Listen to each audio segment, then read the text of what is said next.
નમસ્કાર, હું છું Siddharth Patel. Crime report FIR માં સ્વાગત છે આપનું. એફઆઈઆર માં આજે આપણે અનેક ગુનાઓનો પર્દાફાશ કરીશું. તો શરૂઆત કરીએ. અમદાવાદમાં જાણે કાયદો અને વ્યવસ્થા ક્યાં છે તે જ એક સૌથી મોટો સવાલ છે. હજુ વસ્ત્રાપુરમાં લુખ્ખાઓના આતંકની સહાય પણ નથી સુકાઈ, ત્યાં જ ફરી એક વખત અસામાજિક તત્વનો આતંક સામે આવ્યો છે. અમદાવાદમાં છાસવારે ખૂની ખેલ ખેલાતા હોય છે. ડીજીપી વિકાસ સહાય દ્વારા 100 કલાકમાં અસામાજિક તત્વોની યાદી તૈયાર કરવા આદેશ આપ્યા બાદ પણ હજુ અમદાવાદમાં જાણે લુખ્ખા તત્વોને કોઈ કાયદાનો ખોફ ના રહ્યો હોય તેવું લાગી રહ્યું છે. શહેરના બાપુનગર વિસ્તારમાં સામાન્ય બાબતે ખૂની ખેલ ખેલાયો છે.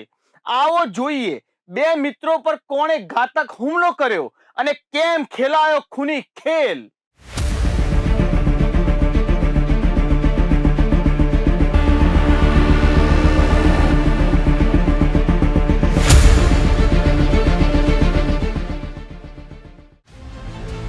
અમદાવાદમાં કાયદો અને વ્યવસ્થાની સ્થિતિ કથળી. બાપુનગર વિસ્તારમાં ખેલાયો ખૂની ખેલ. બે મિત્રો પર કરાયો ઘાતક હથિયારથી હુમલો. છરીના ઉપરા ઉપરી ઘા ઝીંકતા 19 વર્ષીય યુવક જમીન પર પટકાયો. સામાન્ય બોલાચાલીએ ઉગ્ર સ્વરૂપ ધારણ કર્યું અને ખેલાયો ખૂની ખેલ. અમદાવાદમાં હત્યા, લૂંટ, ચોરી જેવી ઘટનાઓ છાશવારે બની રહી છે. ત્યારે ગુજરાતના ડીજીપી વિકાસ સહાય આવી ઘટનાઓ પર રોક લાગે અને લોકો ભયમુક્ત રીતે જીવી શકે તેને લઈને 100 કલાકમાં ટપોરીઓની યાદી બનાવવાની સૂચના આપી હતી અને તેના અનુસંધાને પોલીસ અધિકારીઓએ કામગીરી કરી એક્શન લેવાની શરૂ કરી હતી. પરંતુ હજુ ઘણા એવા તત્વો છે જેમને કાયદાનો ડર ન હોય તે રીતે આતંક મચાવી રહ્યા છે. ત્યારે બાપુનગર વિસ્તારમાં પણ એક સામાન્ય બાબતે ખૂની ખેલ ખેલાયો હતો, જેમાં બાપુનગર ગુજરાત હાઉસિંગ બોર્ડમાં રહેતા પ્રિયેશ કુમાર વછેટા ગત સોમવારે રાતના સમયે તેમના બનેવી વિજય સોલંકીના ઘરે બસ સ્ટેન્ડ પાસે આવેલ કર્ણાવતી અપાર્ટમેન્ટમાં આવ્યા હતા.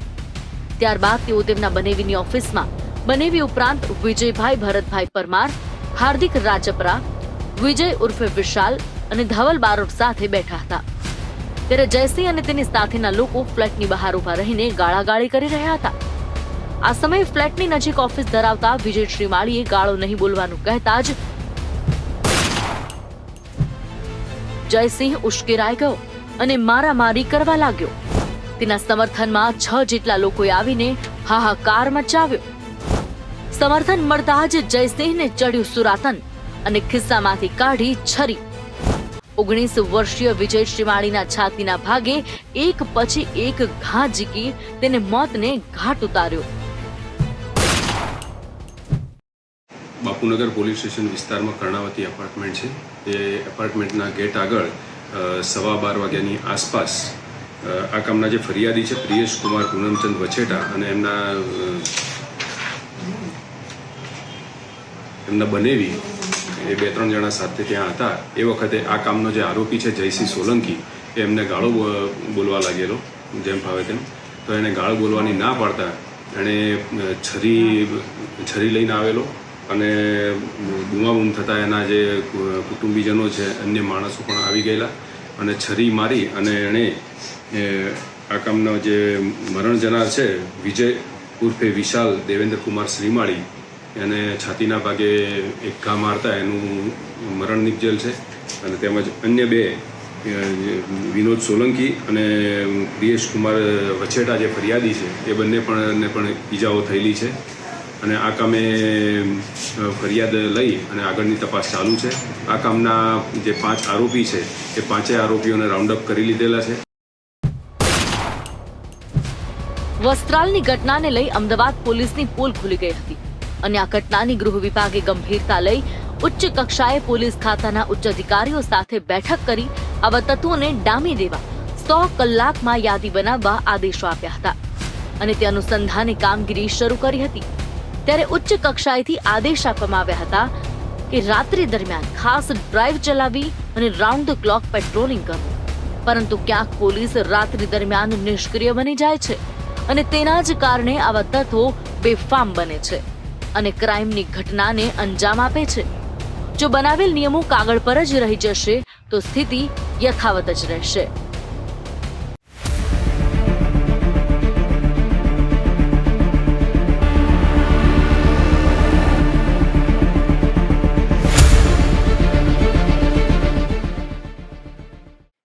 ગુસ્સો, આવેગ અને અહમ માણસને કઈ દિશામાં લઈ જશે એ કદાચ એ સમયે નહીં સમજી શકાતું, પણ જ્યારે સમજાય છે ત્યારે ઘણું લેટ થઈ જાય છે.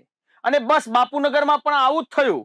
ગાળાગાળી કરતા લોકોને ઠપકો આપ્યો અને બસ અમને કેમ ઠપકો આપ્યો તેવું લાગી આવતા છરી નીકળે છે અને પછી હત્યાને અંજામ આપી દે છે. જ્યારે ગુસ્સો, અહમ શાંત થાય ત્યારે ખબર પડે છે કે આ બહુ ખોટું થઈ ગયું. સામાન્ય બાબતના ગુસ્સાએ જેલના સળિયા ભેગા કરી નાખ્યા છે. પોલીસે હાલ તો ફરિયાદ નોંધી કાર્યવાહી હાથ ધરી છે, પણ પોલીસે સતત પેટ્રોલિંગ જેવી કાર્યવાહી કરવી પડશે, નહીતર ખબર નહીં પડે આવા તત્વો શું કરી નાખશે.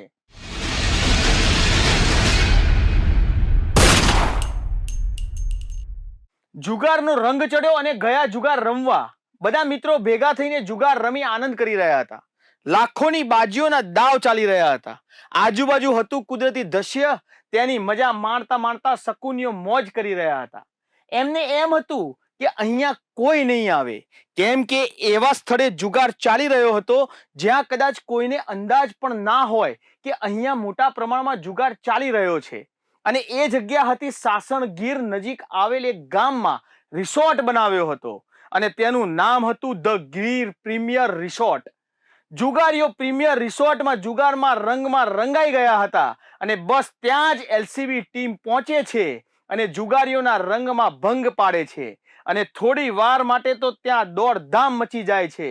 આવો જોઈએ અહેવાલમાં રેડમાં કેટલા શકુનીઓ ઝડપાયા અને ક્યાંથી રંગ જમાવવા આવ્યા હતા શકુનીઓ, અને શકુનીઓ પાસેથી કેટલો મળ્યો મુદ્દા માલ.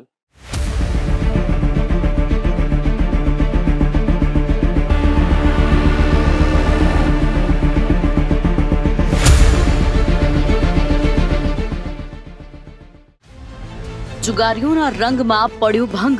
બાજી લગાવીને બેઠા હતા અને ત્યાં જ પડ્યો ભંગ. રિસોર્ટમાં શકુનીઓની પોલીસે બગાડી મજા. હાઈ પ્રોફાઇલ જુગારધામ પર એલસીબીએ પાડી રેડ. સાસણગીર નજીક સંગોદરા ગામ પાસે આવેલ ધ ગીર પ્રીમિયર રિસોર્ટમાં ચાલતું હતું જુગારધામ. તમને એમ થતું હશે કે હાલ શ્રાવણ મહિનો નથી ચાલી રહ્યો તો પણ આટલું મોટું જુગારધામ? હા, પોલીસે રેડ દરમિયાન મોટું જુગારધામ ઝડપી પાડ્યું છે. રૂપિયા લાખોમાં છે. આથી શોખ છે જુગારનો, એટલે જ દૂર દૂરથી લોકો સાસણગીર નજીક સંગોદરા ગામ પાસે આવેલ ધ ગીર પ્રીમિયમ રિસોર્ટમાં જુગાર રમવા આવતા હતા. એમને એમ કે અહીંયા કોઈ નહીં આવે, પણ આ તો ગુજરાત પોલીસ છે ભાઈ, ગમે ત્યાં પહોંચી જાય. અને બસ થયું પણ એવું જ. પોલીસને બાતમી મળે છે કે સાસણગીરના એક રિસોર્ટમાં કેટલાક લોકો બહારથી આવીને જુગાર રમી રહ્યા છે. બસ આ બાતમીના આધારે પોલીસની ટીમ તૈયાર થાય છે અને બાતમીવાળા રિસોર્ટ પર પહોંચે છે. ત્યાંનું દ્રશ્ય જોઈ પોલીસ પણ ચોંકી જાય છે, કેમ કે ત્યાં ચાલી રહ્યો હતો હાઈ પ્રોફાઇલ જુગારધામ. ત્યાં એક બે નહીં પરંતુ 50 થી વધુ લોકો જુગારની બાજી લગાવીને બેઠા હતા. બહાર પડી હતી મોંઘી દાટ ગાડીઓ. પોલીસ પહેલા તો આ બધું જોઈને ચોંકી જાય છે, પણ પોલીસે તો કાર્યવાહી કરવાની જ હતી અને તે મુજબ એલસીબી પોલીસે સાસણગીર નજીક સંગોદરા ગામ પાસે આવેલા ધ ગીર પ્રીમિયર રિસોર્ટમાં મોટી કાર્યવાહી કરી અને હાઈ પ્રોફાઇલ જુગારધામ ઝડપી પાડ્યું. એલસીબીના પીઆઈ અરવિંદસિંહ જાડેજા અને પીએસઆઈ સિંધવની ટીમે રિસોર્ટમાં દરોડા પાડ્યા હતા. મહેસાણા, કડી અને અમદાવાદના જુગારીઓને રંગે હાથ પકડવામાં આવ્યા હતા. આ તમામ જુગારીઓ રવિવારની મજા માણવા આવ્યા હતા. જુગારીઓને રવિવારની રજા બની ગઈ સજા. તલાલા પોલીસ સ્ટેશન વિસ્તારમાં સાસણની નજીક ગીર પ્રીમિયર રિસોર્ટ કરીને રિસોર્ટ આવેલું છે, જેમાં ગીર સોમનાથ જિલ્લાના એલસીબી અને એના અધિકારીઓ કર્મચારીઓને સ્પેસિફિક બાતમી હતી કે બહારથી લોકો આવી અને રવિવાર છે એટલે આવવાના છે અને એમને ત્યાં જુગારનું પ્લાનિંગ છે. એ બાતમીના આધારે પોલીસે ગઈકાલે ત્યાં રેડ કરી અને રેડ દરમિયાન આ લોકો જે 55 લોકો, એમાં મુખ્ય જે ભાવેશ રામી કરીને છે અને એ ઉપરાંત બીજા બધા આરોપીઓ જે છે મહેસાણા અને અમદાવાદ વિસ્તારના છે. 55 લોકો, એમના વાહનો અને ત્યાં સ્થળ ઉપરથી અમે 28 લાખથી વધારે રકમ કબજે કરી અને એક જુગારનો કેસ દાખલ કર્યો છે. સાંભળ્યું ને તમે, કેટલા જુગારીઓ ઝડપ્યા પોલીસે. આ તમામ લોકો રવિવારની મજા માણવા સાસણના રિસોર્ટમાં પહોંચ્યા હતા. આ તમામ જુગારીઓ દૂર દૂરથી અહીંયા રમવા આવ્યા હતા. મહેસાણા, કડી અને અમદાવાદના જુગારીઓ રવિવારની રજા માણવા સાસણ પહોંચ્યા હતા અને જુગાર રમવામાં મશગુલ બન્યા હતા. જોકે તેમની રવિવારની રજામાં પોલીસે ભંગ પાડી કાયદેસરનો પાઠ ભણાવ્યો અને પોલીસે રેડ દરમિયાન કુલ 2.35 કરોડનો મુદ્દામાલ જપ્ત કર્યો, જેમાં 28.49 લાખ રૂપિયા રોકડ મળ્યા. 80 કરોડની કિંમતના 15 ફોર વ્હીલ વાહનો જપ્ત કર્યા. 26.74 લાખની કિંમતના 70 મોબાઈલ ફોન પણ સામેલ. સીસીટીવી કેમેરાનું ડીવીઆર અને જુગાર સાહિત્ય પણ જપ્ત કરાયું. જે પ્રમાણે મુદ્દામાલ જપ્ત થયો છે તે ઉપરથી સમજી શકાય છે કે આ રિસોર્ટમાં આયોજનબદ્ધ જુગારધામ ચલાવવામાં આવતું હશે. અગાઉથી જ અહીંયા તમામ તૈયારીઓ કરી દેવામાં આવતી હતી. પોલીસે જુગાર સહિત પ્રોહિબિશનનો પણ ગુનો દાખલ કર્યો છે. તમને એમ થતું હશે કે કેમ પ્રોહિબિશન? તો સાંભળો શું કહી રહ્યા છે અધિકારી. ટોટલ મુદ્દામાલ 2.35 લાખનો છે. એમાં 4 દારૂની બોટલ પણ મળી છે. એનો અલગથી અમે એક પ્રોહિબિશનનો કેસ પણ કર્યો છે. પ્લસ આ જે જુગારનો સંચાલક, જે રિસોર્ટનો સંચાલક છે અજય બરાડ, એ અજય બરાડ ઉપર એન્ટ્રી નહીં કરવાનો પથિક સોફ્ટવેરમાં 188 જાહેરનામા ભંગનો પણ કેસ કર્યો છે. અને એવી રીતે મલ્ટિપલ કાર્યવાહી કરીને અત્યારે એમની ઉલટપૂર્વક તપાસ ચાલી રહી છે. એલસીબી રેડ દરમિયાન 55 જેટલા જુગારીઓની ધરપકડ કરી. આ તમામ જુગારીઓ અહીંયા શનિવારે જ આવી ગયા હતા, જેમાંથી 16 જેટલા જુગારીઓ સામે પોલીસ સ્ટેશન ખાતે ગુના નોંધાયેલા છે. જ્યારે પોલીસે રેડ દરમિયાન રિસોર્ટના સંચાલકની પણ ધરપકડ કરી છે, જેને પણ પથિક સોફ્ટવેરમાં ઓનલાઈન એન્ટ્રી કરી ન હતી. તેમની સામે જીપી એક્ટની કલમ 131 હેઠળ અલગથી ફરિયાદ નોંધવામાં આવી છે. 16 આરોપીઓનો છે ગુનાહિત ઇતિહાસ. આરોપીઓ સામે અગાઉ પણ નોંધાઈ ચૂકી છે ફરિયાદો. ગાંધીનગર, અમદાવાદ, મહેસાણા સહિત જિલ્લાઓમાં નોંધાયેલી છે ફરિયાદો. આ જુગારીઓ કેવી રીતે અહીંયા આવતા હતા, કેવી રીતે આ રિસોર્ટમાં આવ્યા હતા, તે દિશામાં પોલીસે તપાસ કરતા જાણવા મળ્યું. આ જ બધા જાણીતા જુગારીયાઓ છે. અહીંયા આ વિસ્તારમાં રિસોર્ટ આખું પોતે ભાડે રાખી, અને કારણ કે આ રિસોર્ટ જંગલના એરિયામાં છે એટલે તમામ કોમ્યુનિકેશન ચેનલ બધી બ્લોક કરી અને પોતે પછી ત્યાં જુગાર રમવાના પ્લાનિંગ સાથે આવેલા હતા. અને પોલીસે 55 આરોપીઓને અરેસ્ટ કર્યા છે. પૂછપરછ ચાલુ છે. અહીંયા અમારી બાતમી મુજબ શનિવારે આવ્યા હતા એ લોકો, અને ત્યાર પછી એ લોકો અગાઉ કદાચ બની શકે, હજી પૂછપરછમાં નીકળ્યું નથી, પણ કદાચ કોઈ બીજા રિસોર્ટમાં કે આ જ રિસોર્ટમાં આવ્યા હોય તો અમે અત્યારે એની ડિટેલ ઇન્ટ્રોગેશન અને ઇન્વેસ્ટિગેશન કરી રહ્યા છીએ. એમાં કારણ કે આ બધા આરોપીઓ જે છે જુગાર રમવાની ટેવવાળા છે, પણ મુખ્ય જે છે ભાવેશ રામી કરીને છે, જેને સૌથી પ્રથમ પહેલી વખત સંપર્ક થયો હતો આ રિસોર્ટ ઓનર સાથે. અને ત્યાર પછી એણે એના જે પણ બીજા સાગરીતો છે, દિલીપ પટેલ છે, ચિરાગ પટેલ છે, પ્રિન્સ પટેલ છે, વિશાલ પટેલ છે, આ બધા જ આરોપીઓ જે છે એ જુગાર રમવાની ટેવવાળા છે અને ભાવેશ સાથે સંકળાયેલા છે. અને ત્યાર પછી એમના આરોપીઓના બીજા સંપર્કો, એમ કરીને ટોટલ 55 લોકો અહીંયા ભેગા થયા હતા અને રેડ હેન્ડેડ આખો કેસ કરેલો છે.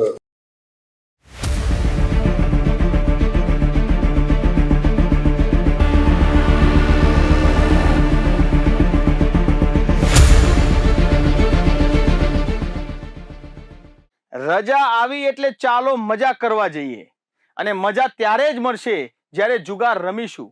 બસ આવું વિચારીને શકુનિયો સાસણના રિસોર્ટમાં પહોંચ્યા હતા, અને આ વખતે મજા ના મળી પણ સજા મળી. આ રેડને સૌરાષ્ટ્રની સૌથી મોટી જુગાર રેડ માનવામાં આવી રહી છે. આ અગાઉ ક્યારેય પણ આટલી મોટી રકમ સાથે જુગાર રેડ પોલીસ ચોપડે નોંધાઈ નથી. પોલીસની આ કાર્યવાહીથી વિસ્તારમાં ગેરકાયદેસર પ્રવૃત્તિઓ પર અંકુશ લાગશે. પોલીસે ઓર્ગેનાઇઝડ ક્રાઇમ અંતર્ગત બીએનએસની કલમ 112 હેઠળ ગુનો નોંધી તમામ આરોપીઓને જેલ હવાલે કરી નાખ્યા છે.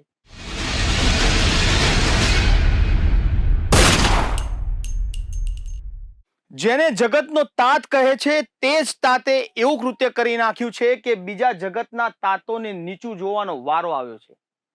ભગવાને જમીન આપી તેમાં અનાજ ઉપજાવી પોતાનું જીવન નિભાવી શકાય, પણ આ ખેડૂતને તો રાતોરાત અમીર બનવું હતું, એટલે તેણે અનાજ નહીં પણ ગાંજો વાવી તેની ખેતી કરવાનું શરૂ કરી દીધું અને આખરે થવું પડ્યું જેલ ભેગા. આવો જોઈએ કેવી રીતે પકડાઈ ગાંજાની ખેતી.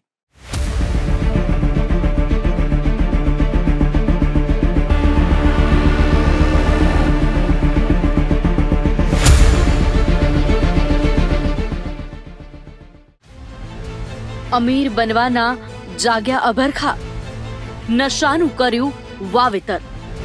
ખેડૂત બન્યો નશાનો વેપારી, કરી દીધું ગાંજાનું વાવેતર. અન્ય પાકોની વચ્ચે કર્યું ગાંજાનું વાવેતર. 46 વર્ષીય કાંતિલાલ પ્રતાપ પાડવી નામના ખેડૂતે કર્યું ગાંજાનું વાવેતર.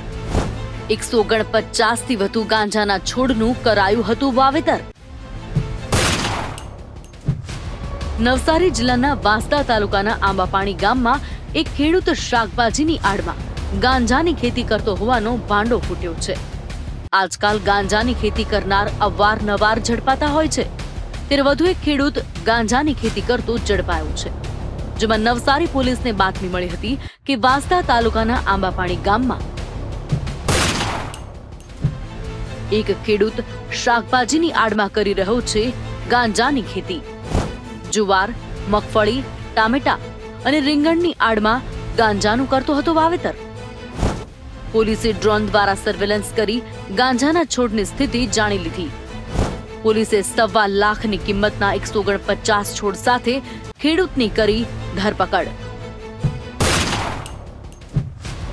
પોલીસને બાતમી મળી હતી કે નવસારી જિલ્લાના વાંસદા તાલુકાના આંબાપાણી ગામમાં 46 વર્ષીય કાંતિલાલ પ્રતાપ પાડવી નામનો ખેડૂત ગાંજાનું વાવેતર છેલ્લા 2-3 મહિનાથી કરી રહ્યો છે, જેની પોલીસે ખરાઈ કરી લેતા પાકું થઈ ગયું હતું કે અન્ય વાવેતરની આડમાં ગાંજાનું પણ વાવેતર કરાયું છે.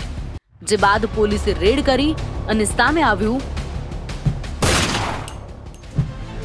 કે અહીંયા 1,30,200 રૂપિયાની કિંમતના 149 ગાંજાના છોડનું કર્યું હતું વાવેતર.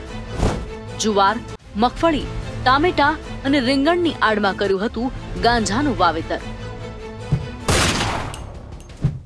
નવસારી એસઓજી દ્વારા મળેલ બાતમીના અનુસંધાને નવસારીના વાંસદા વિસ્તારની અંદર ગુજરાત અને મહારાષ્ટ્ર બોર્ડરના નજીક ગામડાની અંદર ડ્રોનથી પેટ્રોલિંગ કરાવીને ગાંજાના વાવેતર કરેલા છોડને આઈડેન્ટિફિકેશન કરવામાં આવ્યું છે. ટોટલ 149 જેટલા છોડ, જેનું વજન 13 કિલોગ્રામ અને અંદાજિત કિંમત 1,30,000 રૂપિયા થાય છે. એવી રીતેનું વાવેતરનું કેસ નવસારી એસઓજી દ્વારા કરવામાં આવી રહ્યું છે. આ તમામ છોડ પોતાના ખેતરની અંદર આરોપી દ્વારા વાવેલા જુવાર, ટામેટા, બેંગન અને મગફળીની વચ્ચે સ્ટ્રેટેજિકલી પ્લાન્ટ કરવામાં આવ્યા હતા. અને ડ્રોનની દ્વારા જ્યારે પેટ્રોલિંગ કરવામાં આવી હતી તો ઉપરથી આ તમામ છોડોને આઈડેન્ટિફાઈ કરાવીને આ કેસ નવસારી એસઓજી દ્વારા કરવામાં આવ્યું છે. આ કેસની અંદર આરોપી કાંતિલાલ પ્રતાપભાઈ પાડવીની ધરપકડ નવસારી પોલીસ દ્વારા કરવામાં આવી છે. અત્યારે એનડીપીએસનું બાબતનું એક એફઆઈઆર નોંધીને આગળની તપાસ હાથ ધરવામાં આવી છે. કયા કારણોસર આ વાવેતર કરવામાં અત્યારે તપાસ હાલ ચાલુમાં છે and we are still finding. Professional રીતે જ આ વાવેતર કરાયેલું? જેવી રીતે 149 જેટલા છોડો આ જગ્યા ઉપરથી મળી રહ્યું છે, એનાથી આ પ્રસ્થાપિત થઈ શકાય છે કે આ કમર્શિયલી વેચાણ કરવા માટે આ ગાંજાનું વાવેતર કરવામાં આવ્યું. સીડ્સ ક્યાંથી આવ્યા? અત્યારે પૂછપરછ દરમિયાન આવા તરફથી આ સીડ્સ આવવાની પ્રાથમિક દ્રષ્ટિએ પોલીસને જાણકારી પડી છે અને ફર્ધર આની અંદર ઇન્વેસ્ટિગેશન ચાલુ. પોલીસે આ કાર્યવાહીમાં 1,30,200 રૂપિયાની કિંમતના 149 ગાંજાના છોડ જપ્ત કર્યા છે. આ ગાંજાની જાત જાણવા માટે સેમ્પલ એફએસએલમાં મોકલવામાં આવ્યું છે. જો આ કેસનો ભેદ 2-3 મહિના મોડો ઉકેલાયો હોત તો ગાંજાના જથ્થાની કિંમત 10 લાખ સુધી પહોંચી શકી હોત.